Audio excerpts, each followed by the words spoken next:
Everything to know about JJK Jujutsu Kaisen. Did you catch all the insane action and gut-wrenching moments from Jujutsu Kaisen's second season? Or are you looking for all the juicy details you might have missed? Well, either way, strap in as we break down everything you need to know about JJK's wild ride of sophomore outing. Welcome back to the channel.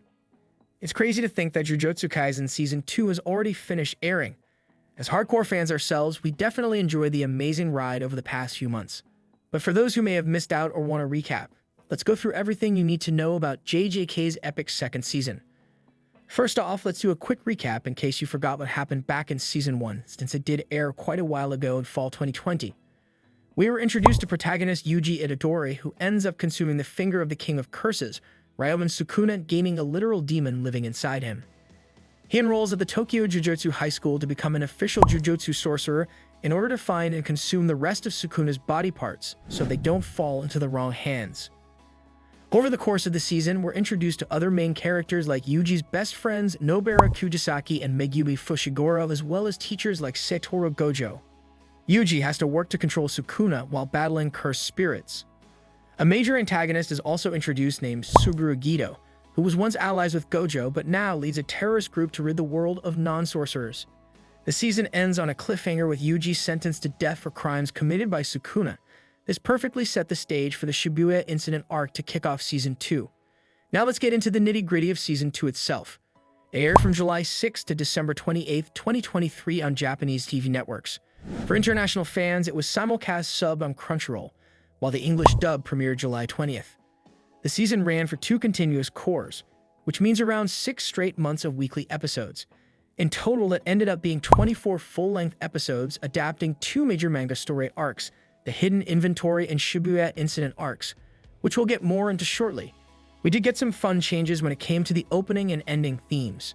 For the first 5 episodes covering Hidden Inventory, the OP was Where Our Blue Is by Tatsuya Kitani and the ED was Light by Soshi Sakiyama.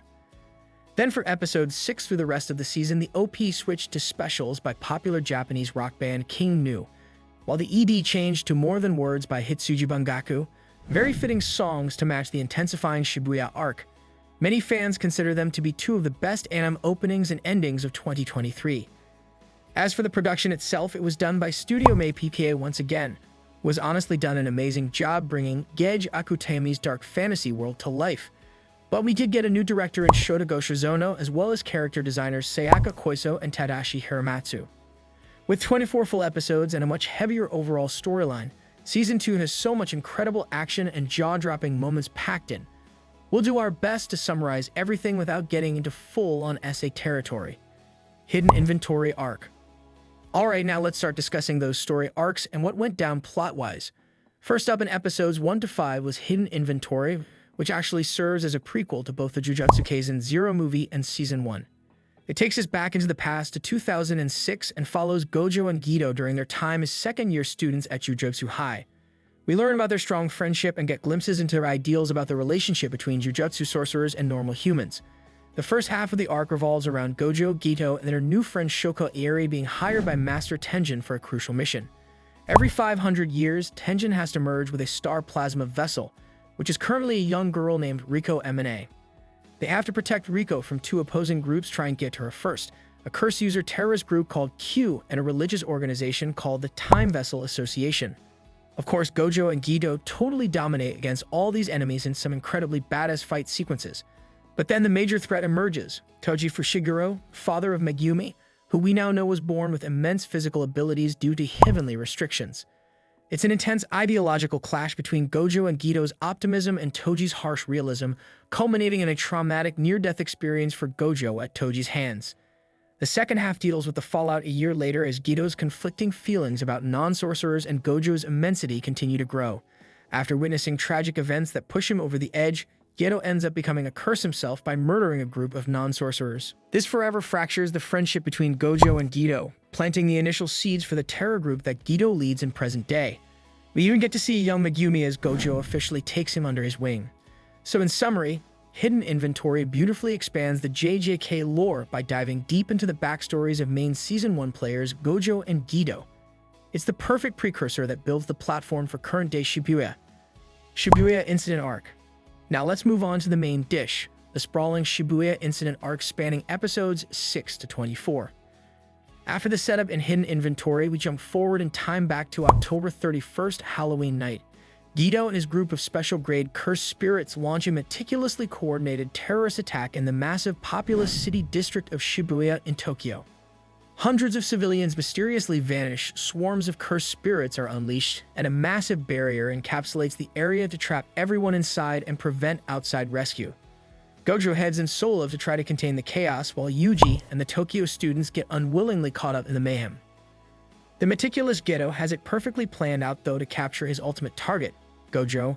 After keeping him distracted for just long enough, Geto seals Gojo away in a prison realm, a sealing device used to trap the most vile cursed spirits.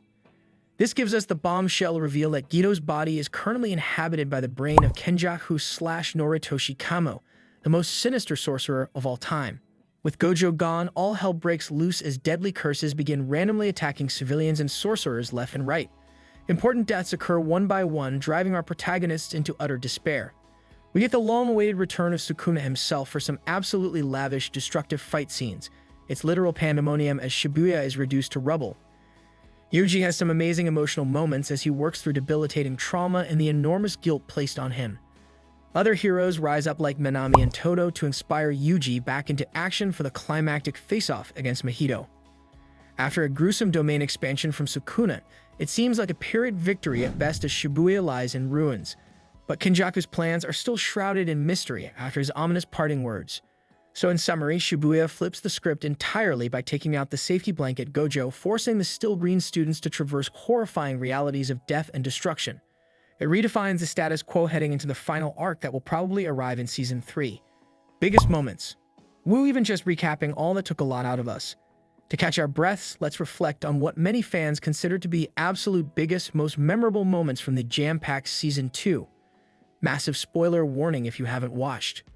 Kicking things off, Gojo's impending imprisonment after holding his own 1-3 against the top-tier special grades really set the dreadful tone. After seeing him flex his infinity power to comical degrees in S1, watching him get outsmarted and sealed away instilled this lurking sense of dread for the rest of the season. Seeing sweet, caring Minami spared just to get transfigured and speaking his last words to Yuji was utterly gut-wrenching.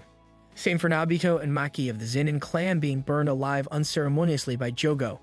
The suddenness and meaningless behind some of the deaths landed hard. Of course, Sukuna's awakening was definitely the primary spectacle everyone was eagerly waiting for since S1. His complete manhandling of Jogo and Shibuya itself captured perfectly why he's so terrifying as an existence. Watching from Yuji's helpless eyes as Megumi and who knows how many others were obliterated certainly fueled the trauma. Nobara's apparent death stands out as the most agonizing, though. Seeing Yuji break down from failing his closest friend truly twisted the knife in her last words, echoing through the rest of the season. We still have hope she survived, but the scene was so emotionally scaring either way. The Mahito fights are absolutely spectacular ways to end his arc, though, culminating in that incredible sequence of Yuji walking menacingly through the flames straight toward a panicking Mahito. Todo and Yuji's chemistry was a season highlight for sure as well. Kenjaku revealing himself as Geto and having no regard for his followers like the Hasaba sisters hammered home how terrifyingly evil he is. His overarching plans are still unclear, but forcing opposing groups to murder each other to study cursed energy shows he has no empathy. So in all, Season 2 spared no expense in portraying the viciously cruel, unfair realities of the Jujutsu world through the sprawling Shibuya incident. It constantly subverted expectations, making it impossible to feel completely hopeful in the aftermath with Kenjaku still scheming. The future of the N9. Alright, we just about covered all the major events of the jam-packed Season 2. Though the story is far from over in the manga, let's speculate a bit on what we might expect from a potential third season down the line.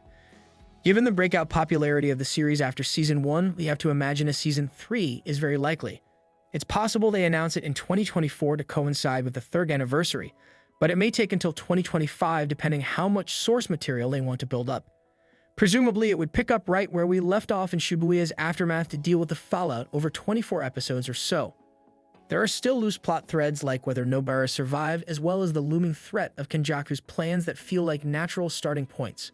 The Culling Game arc features prominently in the manga after Shibuya as Kenjaku pits sorcerers and civilians against each other in deadly battles for his studies. It seems highly likely that will be the central arc covered in Season 3. Anime original content might be used to check in on side characters too. It may even get to explore the aftermath of hidden inventory and how exactly Gito's body was taken over. Hopefully we see more of Yuta Akatsu as well, since he was the late S2T's set up as Yuji's newly assigned executioner.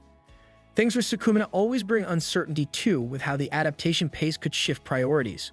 All in all, despite the anime taking things slow compared to the manga, things feel lined up perfectly to cover the Culling Game arc in a potential third season.